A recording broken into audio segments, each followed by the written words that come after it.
So we got some snow overnight, and I'm kind of anxious to get the monster out and see how it handles in it. It's a windy day today. You can't really see much right now, but the shelter's rocking and twisting pretty good in the wind. It's kind of mild wind at the moment, but while I'm out, wind picks up a little bit and it gets a whole lot stronger. So either way, it's cold. So there's no doubt about that. No wind chills there. But I'm just kind of curious to see how the monster handles in the snow.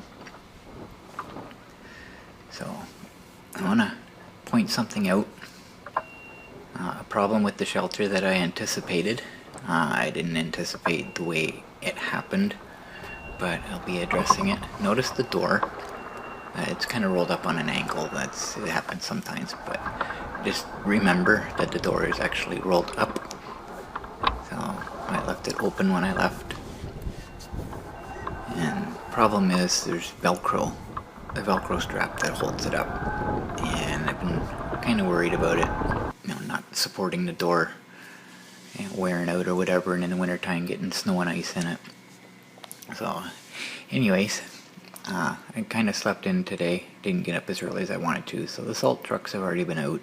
There's salt on the road, salt on the sidewalks, and the monster gets its first dosing. So I found some snow I can drive on here. I don't like this corner, because people come around here really fast, and to be fair, I used to too when I drove through here.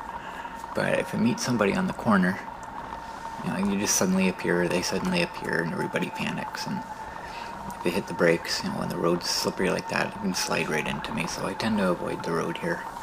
And every 2 or 3 years, somebody comes around the corner too fast, and they end up in the cemetery there.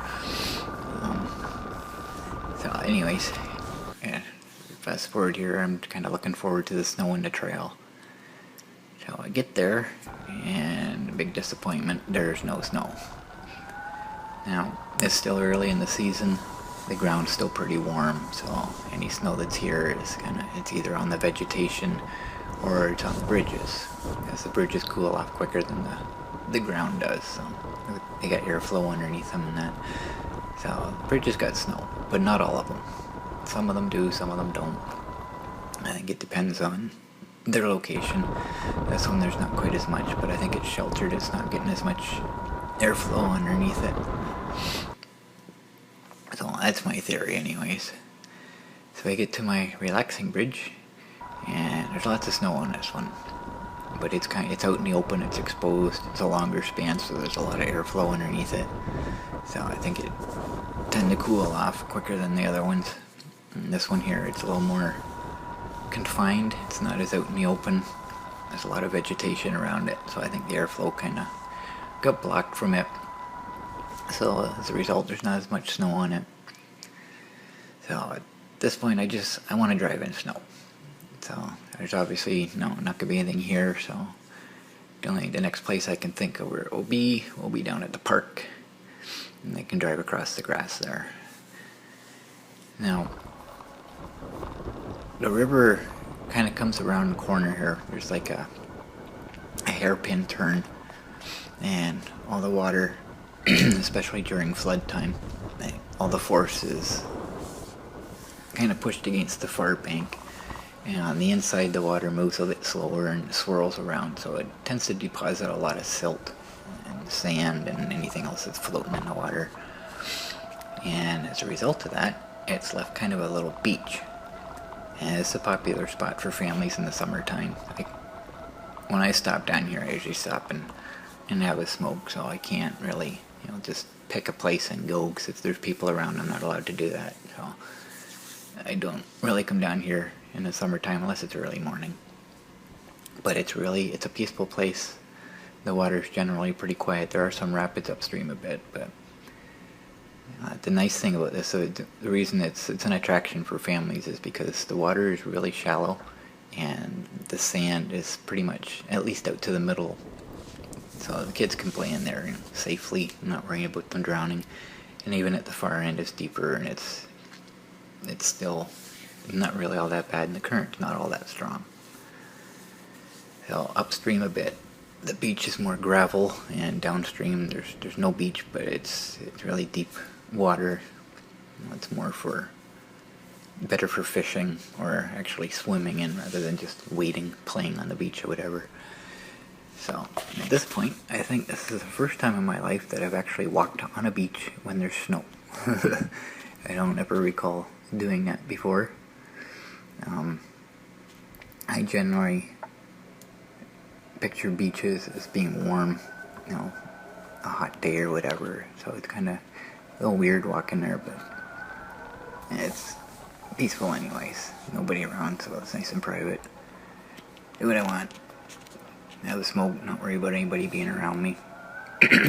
So, back to the snow. Head up to the other part of the rail trail. And I'm not expecting any snow through here, which obviously there isn't. But the big bridge, I know there's gonna be. As this bridge it's a really, really long span. It's very well exposed. It's up in the sky, so there's a ton of airflow under here. Plus it's made of steel, so it's gonna match the air temperature pretty quickly. So lots of snow on here. So I'm going down here full speed. Start going downhill. Hit the brakes. See if I can get it to slide. It did a little bit, but it's just got too much traction. So disappointed, but it was a fun drive. So now I'm heading home, and at this point the wind has picked up, and remember the door on the shelter? It don't look like it did when I left. Uh-oh. At this moment I'm thinking, what the heck? So back up, and of course I get stuck on my slippery ramp. Take me a couple tries.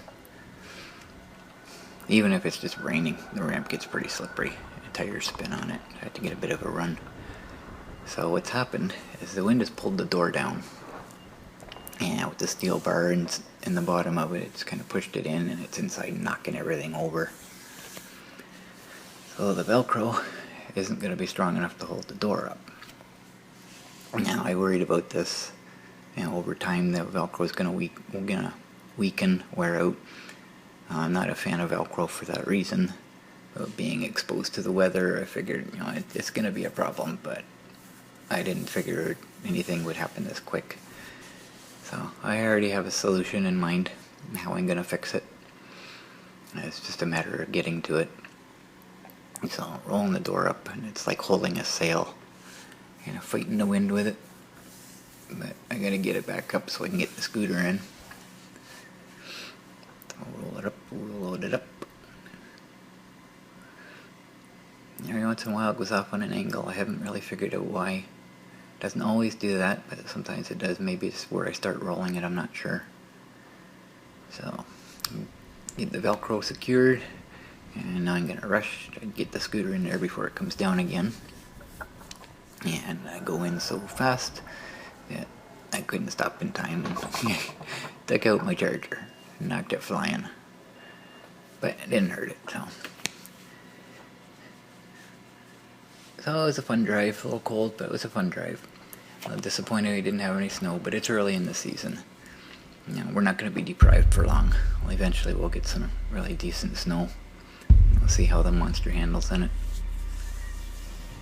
So, waiting for the brake for the other scooter, so I can't really use it right now. So any time I have to go out, I'm gonna have to use the monster and get more salt on it.